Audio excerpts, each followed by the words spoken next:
But that doesn't mean they're Anubhava.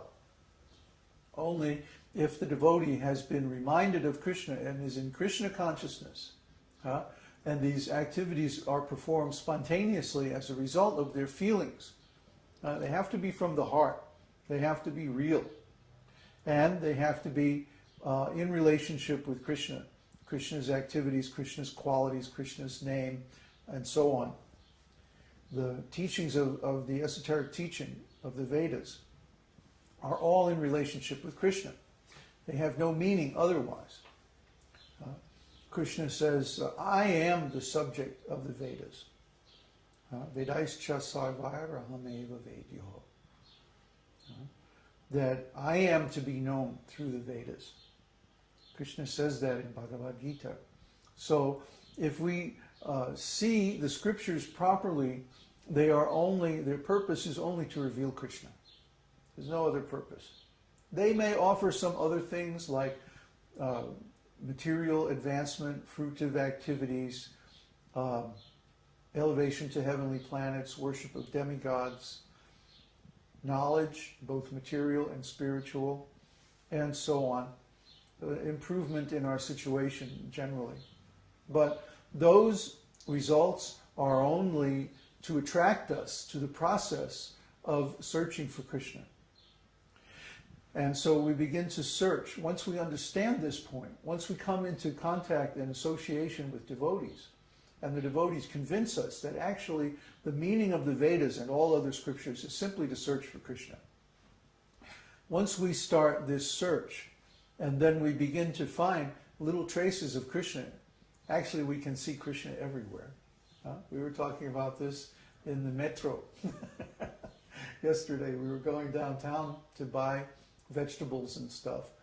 And we were in the metro. And what was it you asked me? How can you see Krishna? How can the devotee see Krishna? Yeah, through our spiritual vision. What is it? How do you see Krishna generally? And my answer is, well, you can see Krishna everywhere because his energy is everywhere. So as soon as you see everything, Krishna, living entities, buildings, the subway, the earth, the trees, the sky, the air, the water, everything is Krishna's energy. As soon as you see that, if you really see like that, then you see Krishna everywhere. So there's no difficulty. Prabhupada used to say, what is the difficulty? What is the difficulty? Krishna's energy is everywhere. Even if you're in a dark room with the lights out, you can feel the air. And that's Krishna's energy. Or you can make a noise and you can hear, and that sound is Krishna's energy. Or the life energy that courses through our body. That's Krishna's energy, prana. Or anything that you can see, sense, feel, touch, smell, or think of is Krishna's energy. The mind is also Krishna's energy. Everything is Krishna's energy. So when we start to think like that, then we can see Krishna everywhere. But specifically, there are many examples of activities, such as dancing. We haven't got much into dancing yet, because I'm still trying to train up the devotees to do kirtan nicely. Now, once they get to the point where they can do kirtan with rasa, then we're going to go to the dancing stage. And that's when things get very interesting. So we're just waiting for that. It's coming soon. Rolling on the ground. Well, we haven't seen too much rolling on the ground around here lately. But here's a nice example from the scriptures. In 3rd canto, 1st chapter, 31st verse of Srimad Bhagavatam, Vidura inquires from Uddhava, "My dear friend, is Akrura in an auspicious condition? He is not only a learned scholar and sinless, but he is also a devotee of Lord Krishna. He has such ecstatic love for Krishna that I have seen him rolling upon Krishna's footprints in the dust as if bereft of all his senses." The story is, Akrura was sent by Kamsa to go get Krishna, to bring him to Kamsa's palace for the wrestling contest. The idea was the wrestlers would kill Krishna. Anyway, Akrura was very excited about this, and he began to drive his chariot toward Vrindavan. And if you've ever been to Vrindavan, the road from Mathura to Vrindavan, it goes across this bridge, across the river, Jamuna.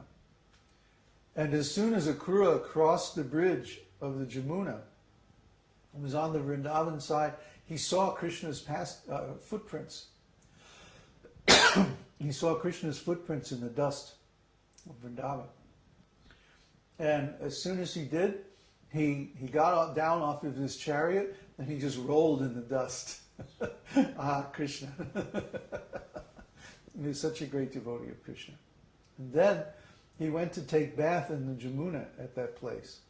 And he saw Lord Narayan and all the demigods and the spiritual world within the waters of the Jamuna. So that's a very nice story. Why not? I had a similar experience in Navadvip, or Mayapur actually. The island of Mayapur is one of the 9 islands of Navadvip. Navadvip means 9 islands.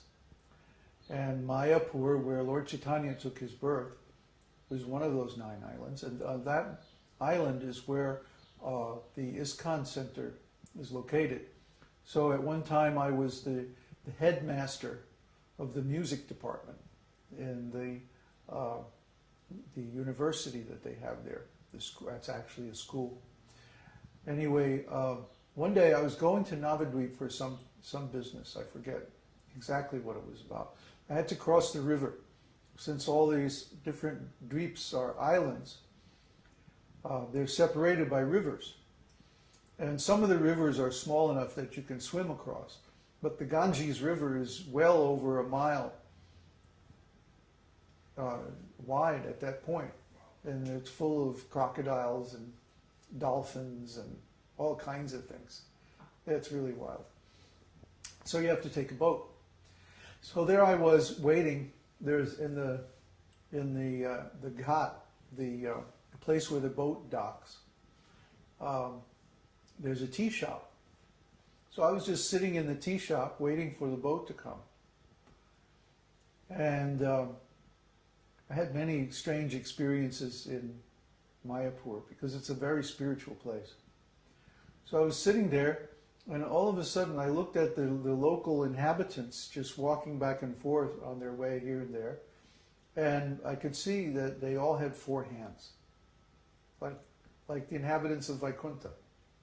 And Bhaktivinoda Thakur had written about this. He said we should see the inhabitants of Mayapur and Vrindavan as inhabitants of the spiritual world with 4 hands.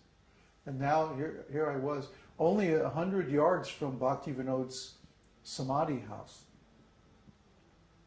where he did his last few years of his life, engaged in chanting 3 lakhs, 3 times 64 rounds every day, for the last 4 or 5 years of his life. And there I was, and I saw this.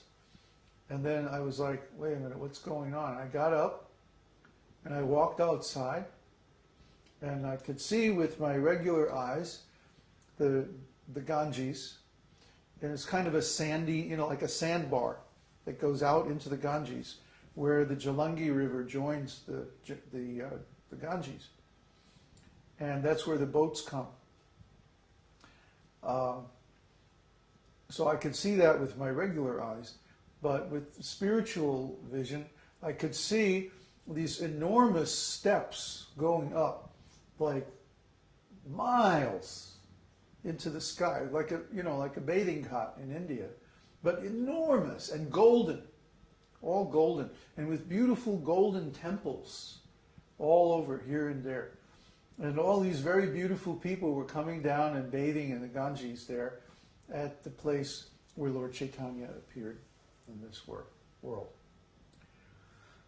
So I was rolling in the dust. Yeah, everybody was looking at me like, crazy, crazy Angreji. Pagal.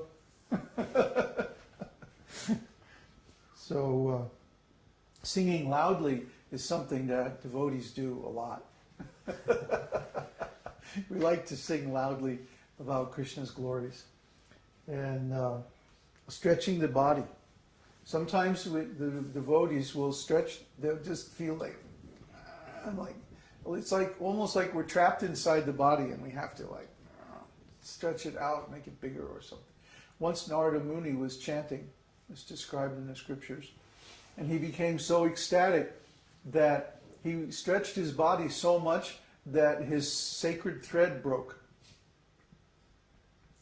Yeah. So that's a real